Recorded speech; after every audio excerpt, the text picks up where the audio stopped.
or welcome if this is your first time here. I am Madalina and this is my channel, and if this is your first visit, don't forget to hit the subscribe button right under this video and the notification bell button right next to it, because you want to know when I upload new content. And I want to start by thanking you for helping me hit the 500 subscribers mark. It's really nice to see you guys, and I really appreciate you, every one of you, because you're helping me spread the veganism, and every share, every comment, every thumbs up helps me understand what you want, and helps us as a community to grow and to spread this lifestyle, this compassionate, amazing lifestyle. So for this occasion, I always imagined that I will have this video already up and just hit the publish button when I'm gonna hit the mark. Guess what? I tried filming this video for a month and a half now. I did more than 10 versions and all of them were too long, so I hope that this one is gonna be more acceptable in length, if I say so. So yeah, I wanted to share with you some tips and tricks that helped me in the beginning of my journey, and actually they still help me. And I'm gonna start with food, because as you know, veganism, it's a lot more than just about food.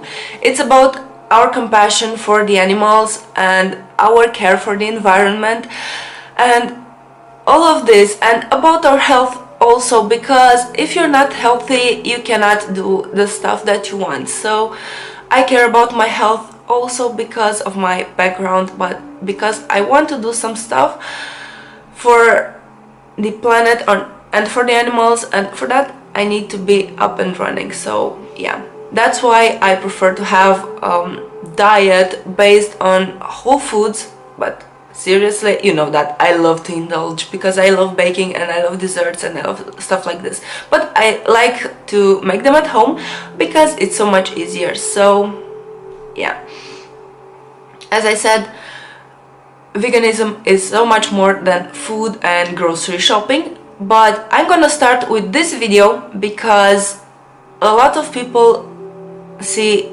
food in the first place because you have to eat every day and you don't want to go broke doing it. So yeah, that's why I'm gonna start with this video and continue with the makeup, hygiene products and stuff like this in other videos. So hygiene, actually cleaning and stuff like this. So yeah, let's start with these tips, tricks, that however you want to call them.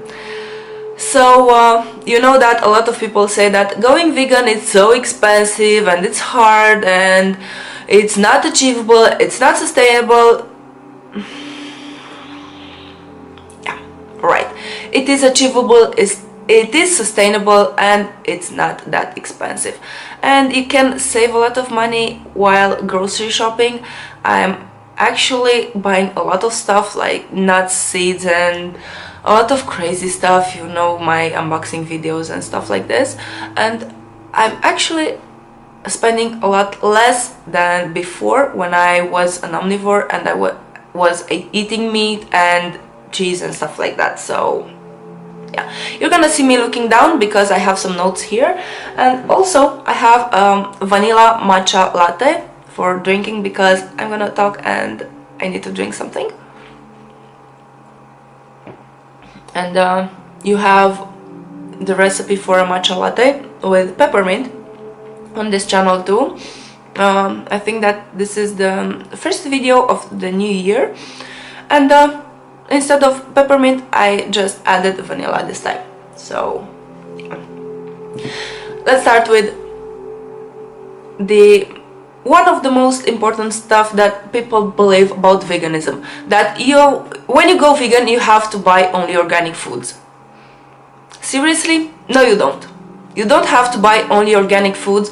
I am mostly buying conventional foods, fruits, veggies, beans, lentils, stuff like this, but not organic all the time because they're more expensive. And in my opinion, even if you don't eat organic foods, you're still better than eating organic animal products because they're more healthy for you, and they're so much cheaper. So as I said, you're not gonna spend more, as I already discussed now. You don't have to buy organic. If you want it and if you can afford it, by all means buy it, but you don't really have to. And my second point is that you have to stick with the store brand, because usually you can find cheaper products and the quality is still high. So seriously, I'm usually buying store brand products, and I love them a lot. So, and sometimes they have organic products that are so much cheaper than conventional products, so you can save some money there too. And I know that a lot of people say that, and it's true. Try to buy in the bulk beans section and try to buy in bulk, but be careful, not all the time.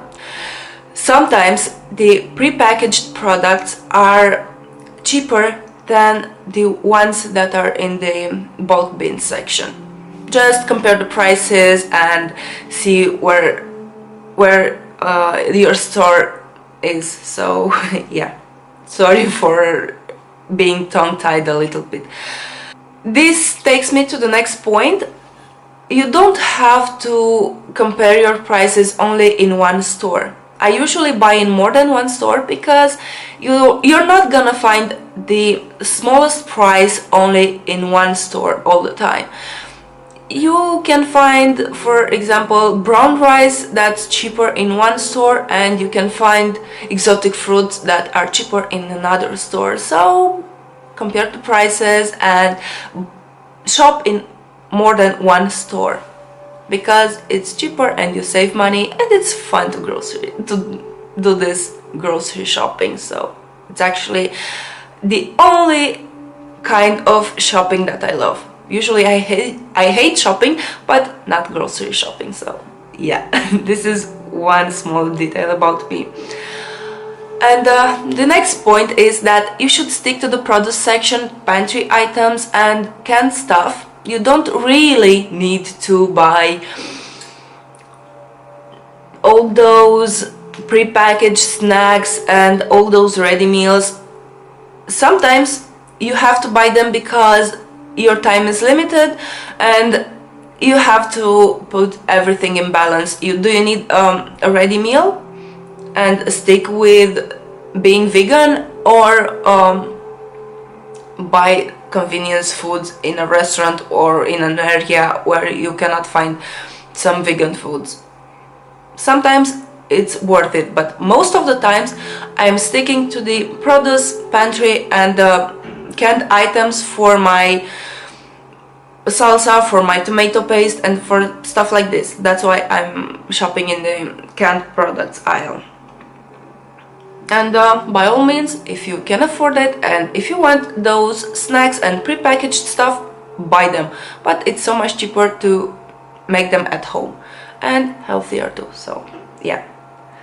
Also, the next point is that your shopping cart should be colorful, because you want all those fresh fruits and veggies, and the more colorful, the healthier and tastier, because real food tastes really good, guys.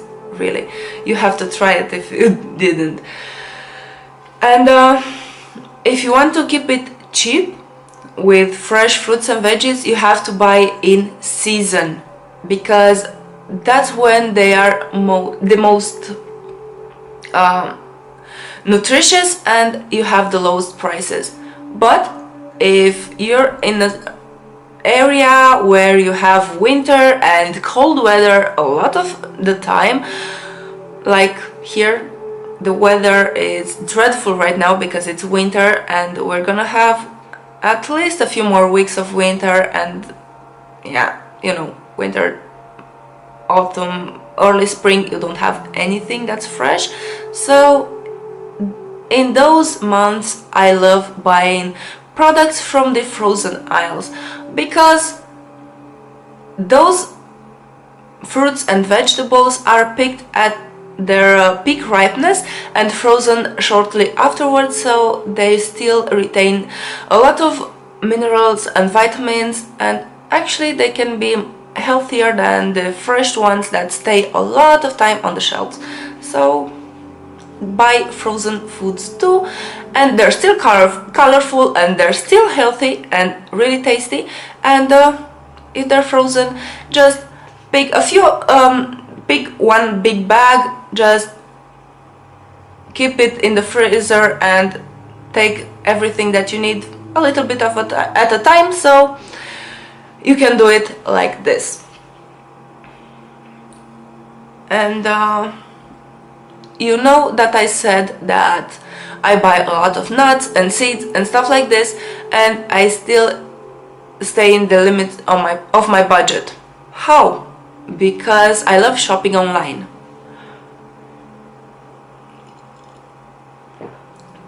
I love shopping online because, one, I can find a lot of deals for this kind of foods that usually are more expensive, and second, because they bring them to my doorstep. I don't have to go and research a lot of stores and health stores. I just click on the items, put them in my basket, and place the order, and they bring it to my doorstep cheaper and with no hassle. So this is another way that you can save some money. Buy online. And buying online, you can buy in bulk your staples, and you have a lot of stuff for a long time. And yeah, a lot of people say that vegan food is bland. Actually, every food can be bland if you don't use spices. Don't be afraid of spices, guys. Spices are your friend. I love them, and I have a large collection, but you just start with 2 or 3 your preferred ones, and keep building your collection. Every time you go grocery shopping, pick a new spice and experiment with that one, and the next time pick a new spice and experiment with that one, and so on and so on. And you're gonna find that your food is so much better with those spices, and it's flavorful, and you're gonna start liking being in the kitchen. You're gonna start to love cooking. This is how I started a long time ago, so maybe I'm a little bit biased, but I love cooking, and I hope that you're gonna love it too. And this is one of my, actually it's next to last point. It's not necessarily a vegan issue, but it's something for the environment, and it's gonna save you some money too. You don't have to do it, but it helps the environment, as I said, and it helps you to save some money. Bring your own bags in a supermarket, in a market, because you don't have to wrap everything in plastic. A lot of things are gonna be already wrapped in plastic, but you don't have to do it. I have produce bags, you can buy some too, and jars or stuff like this. A lot of stores where you have bulk bins accept you to bring your own jars or produce bags and buy their product in your bags. So it's so much better for the environment and for the animals too, because we don't waste a lot of plastic. That plastic is not gonna go in the oceans, and it's not gonna kill a lot of marine life. So it's so much better for the animals and for the environment and for us too. And the last point, and promise I'm finished, don't forget to take your B12 supplements. If you don't take anything else, at least take this. It's really important for you and for your health, and really don't forget, don't toy with your health. Why bother saying that if you need to take supplements, it's not a good lifestyle? Actually, B12, it's not produced by animals, it's produced by bacteria in the soil. So if you have your fruits and vegetables all natural, maybe you don't need B12. But guess what? Our soil, it's so sterile right now, it's so contaminated with pesticides, with a lot of nasty stuff, that you need to wash your fruits and veggies. You cannot eat dirt to have your B12 naturally. So for that you need to take a supplement. Even if you're not vegan or vegetarian, you need to take B12 supplements because you're gonna be deficient, and this is proven already. If you don't believe me, I'm gonna let some links in the description box. So yeah, this was my video. Sorry, it's way too long, I know, but I tried to keep it shorter, and it's shorter than it was in the last videos that I tried to record. So yeah, thank you very much for watching. I hope that you resisted until the end. Thank you very much again for helping me hit the 500 subscribers mark, and you're awesome, guys. Bye, and go vegan.